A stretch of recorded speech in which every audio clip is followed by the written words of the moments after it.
Well, good morning, ladies and gentlemen.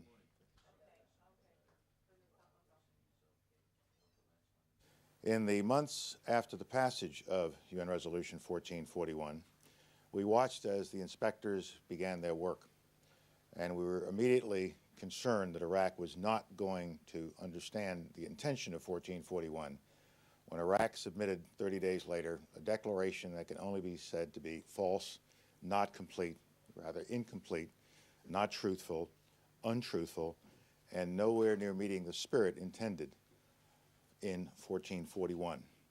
We called that out to the international community at that time. We said we believe that that false declaration was a material breach. We continued to support the inspectors. We continued to watch. And although we have seen some process improvements and some grudging movement on the part of Saddam Hussein's regime to provide some information and provide some equipment to the inspectors, it certainly wasn't the kind of compliance and total cooperation that 1441 required, and that we were hoping, but had no illusions, about Iraq being able to accept and respond to.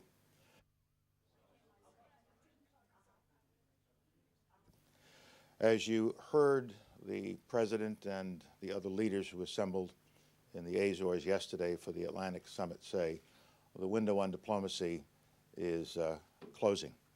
The moment of truth is arriving. And you will hear a speech from the President of the United States this evening. President Bush will address the nation and the world on the situation as we now see it. In his speech, he clearly will issue an ultimatum to Saddam Hussein that the only way to avoid the serious consequences that were built into 1441 is for Saddam Hussein and his immediate cohort to leave the country and to allow this matter to be resolved through the peaceful entry of force and not a conflict.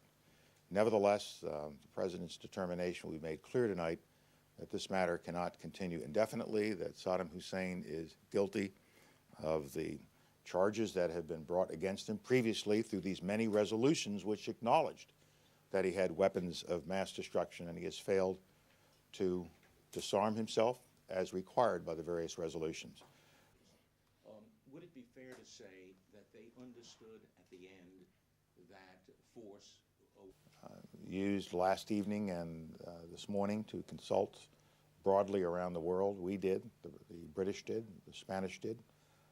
A lot of people have been talking to each other this morning and overnight, and it became clear that it would be best at this time to withdraw the resolution, and I can think of nothing that Saddam Hussein could do diplomatically. I think that time is now over. He had his chance. He's had many chances over the last 12 years, and he has blown every one of those chances. Thank you.